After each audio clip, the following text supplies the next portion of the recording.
Mel, Brandon, great to see you. yeah, good to see you also. It's been a bit. It has.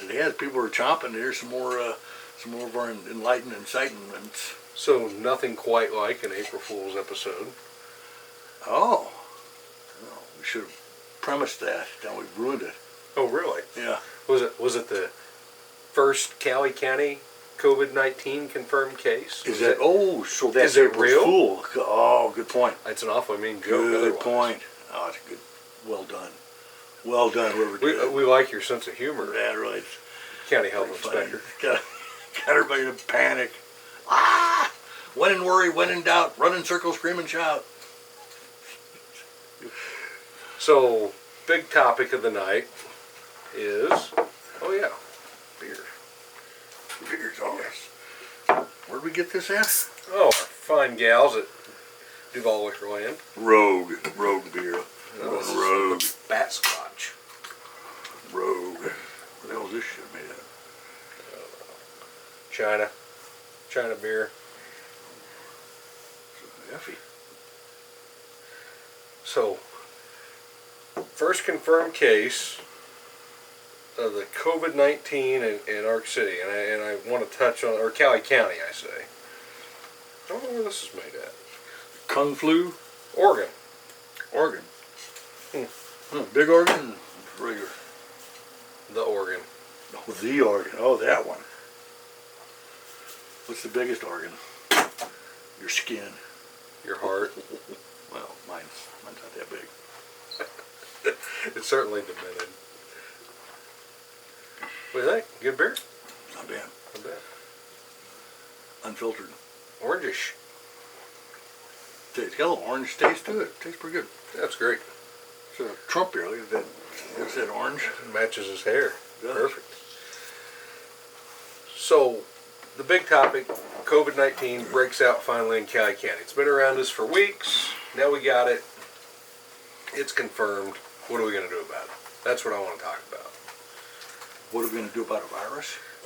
What are we going to do in Cowley County? I mean, lately it's been, if you watch the news, it's almost to the point where we're going to shut down the entire economy. We're going to shut down everybody's ability to accomplish anything. Bunker mentality. And we're going to go into hibernation mode and do nothing.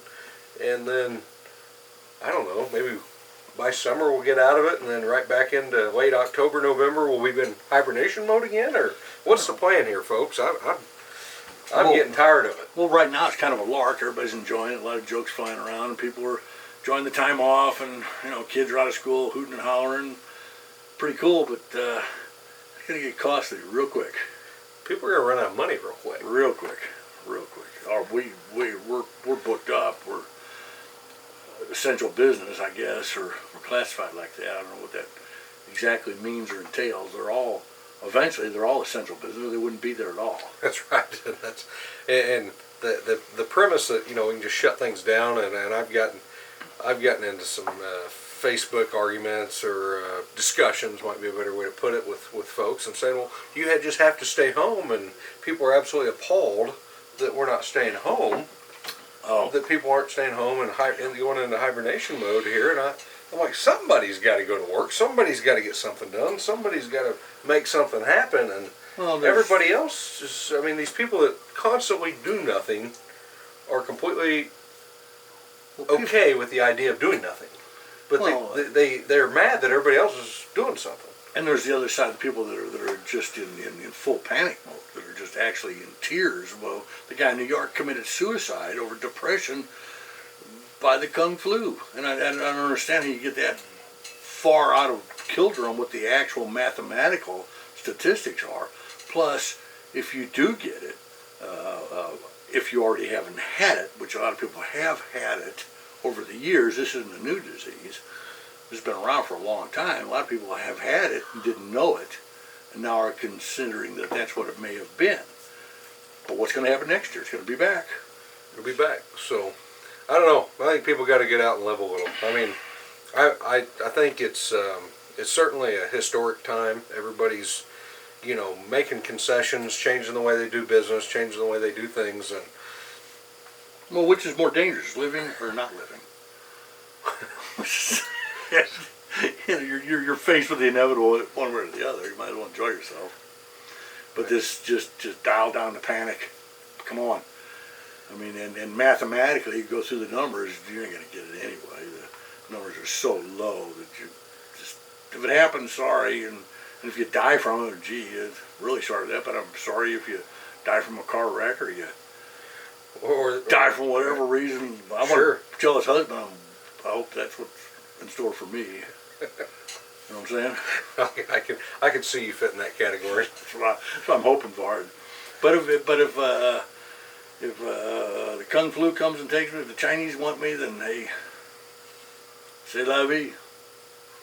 So interesting now that we've heard all this crying, we've heard all this whining, but it hadn't been our baby until now. Now it's in Cowley County.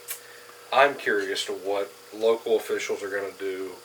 There was just a deal in the paper about the parks, and haven't fully closed parks yet, but we got to use precaution. And now that it's here, now that it's local, what are people going to do? County officials, are they going to close down all the parks? Are they going to close down people going outside? Are they going to change their enforcement activity?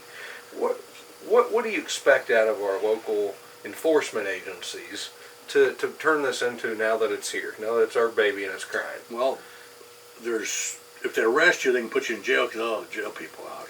So you got plenty of room in the prisons because everybody out because they don't want them to be infected.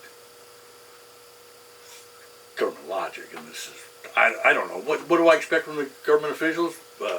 Keep a cool head. Don't get, mathematically, it's not going to happen. What they put in the paper, both Sheriff Folletti and I don't know what Winfield police chief said, but the Ark City police chief, they put out a press release, and they both were, I thought, very level-headed, very cool-headed. We're going to stay back, keep a cool approach. Perfect. See how this goes. Perfect. I thought that was well, and I just hope they keep that tone, because, right now we've got at least one person in Cowley County, maybe a couple by now, that are confirmed cases. And the other thing too, and this is just driving me nuts, and it's the government. Here we are, stuck between a rock and a hard place. So the government's the one that says HIPAA, another 5-letter acronym, right? No. So we can't disclose due to HIPAA reasons. HIPAA being? I don't even know what the hell it stands for, but it's basically a privacy act saying that we can't share any medical information or data about a patient's medical history. And it's a sound law, and for good reason, and hospitals are always preaching HIPAA violations or this and that. But the thing is now, Mel, we're in a pandemic, and the government's made this into such a big deal. Here we are in a little bitty community where there's only 32 people per square mile, and now they want to call the HIPAA card and say, well, we can't tell you who had or who has this said virus that will kill you, in their words, not mine. And I don't understand the give and take of it. I mean, it's not like it's. But yet, if you have the Kung Flu and you go intentionally with somebody else, that's a terrorist act. That's a terrorist act. Or you can't have it both ways. And so what I don't understand entirely is they choose not to disclose it. I'm sure lawyers are the main reason they don't disclose it, because the hospitals or whatever don't want to get their asses sued. But the fact that, if somebody is diagnosed with the Kung Fu in our neighborhood, maybe they'll have the decency to come forward, not putting the hospital in the situation or the local government to tell us who has it, so maybe you can possibly save somebody else's that being a risk. Because and recluse yourself on your own. Somebody shouldn't have to tell you got to stay home. You can't spread this thing out. But what I'm seeing and what I'm hoping for is that we're talking about cooler heads providing us, don't panic. After this, and it's a pandemic. It's not an epidemic. It's just a pandemic. It's widespread, but it's not devastating, except for to the economy, of which is going to suffer the most, because where they're coming up with. They're up to some insane amount, like $6 trillion of giveaway money. This stuff doesn't even exist. Two's already passed. Now they're talking about another $2 million infrastructure bill. And I'm a Trump fan. Don't get me wrong, guys. I do love my Trump, but I don't know where he's going on this. I don't understand the angle of all this free money. And I can understand buying some votes with the $1,200, a little feel good money. But after that, push comes to shove. if they start printing money to facilitate these great promises they made, that's hyperinflation. That's the beginning. And I don't know what that means. I mean, I know what hyperinflation means, but I don't know what that means going from a $20 million deficit to a $24 million deficit. $1 billion. Excuse me, $1 trillion. $1 trillion. I don't know what that means for me personally in my own life or own checking account, but it can't be good. How much is a trillion? It's not even a calculable number. It's 1,000 billion. And 1,000 billion minutes ago, Jesus was walking the face of the earth.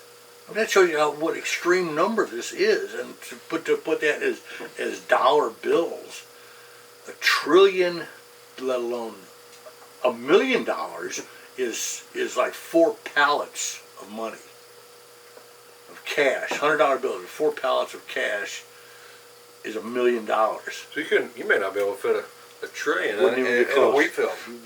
Yeah, you couldn't pack it in this room. You couldn't shred it and condense it and put it in here. That's how much money that we're talking about. It's such an insane thing. But I'm hoping people see the insanity of all of this and possibly rise to the occasion, realize that, hey, things are a little more fragile than we realized. And a couple of news broadcasters that drive everybody into this panic. And, instead of saying, hey, be safe out there, wash your hands, if you are in contact or you do test positive, just stay isolated, and the thing will pass. You gotta quit watching our girlfriend Rachel Maddow so much. Oh my God, Rachel Mad Cow, or Man Cow, or that lady's a damn nutcase. Well, why did they do that? What's their purpose? What's the drive behind doing something that stupid? I don't get it. They have pushed the envelope so far on the fake news. I mean, it is uncalculable. It's almost unfathomable, almost like the $1 trillion thing. The shit they make up over there on Rachel Maddow News Cow. Yeah, and just absolutely make it up. I don't understand the driving factor. I just don't get it. Are we a microcosm of the big picture of the overall thing? Sure we are. Well, that looks that way, doesn't it? I kind of think so. But locally so far, the public health official, Langley, whatever his name is, I watched his podcast the other night, and cool, level-headed guy. The sheriff, he's doing a good job. Police chief of Arkansas, doing great. So I don't know, Mel. Maybe we're not. Maybe we're going to be way cooler, way more level, and we'll do it right. Well, I think that it's all we can ask. Well, have we stole their thunder? They were jumping at the bit to say something, but so the best thing to do is say something the opposite. I hope so. I hope so too. But we do have new city manager on the horizon. Coming soon. New city manager coming at us in the next few weeks. I've heard nothing but good things about the couple top prospects they looked at. So yeah, I'm still incensed about they had 50 whatever to look at and only got to see a few. That is alarming. I think it's very underhanded, to say the least. This selection, this job is so important, and I don't think people understand the gravity behind it. It's a pretty big deal. Letting these people make this selection is unnerving in its own.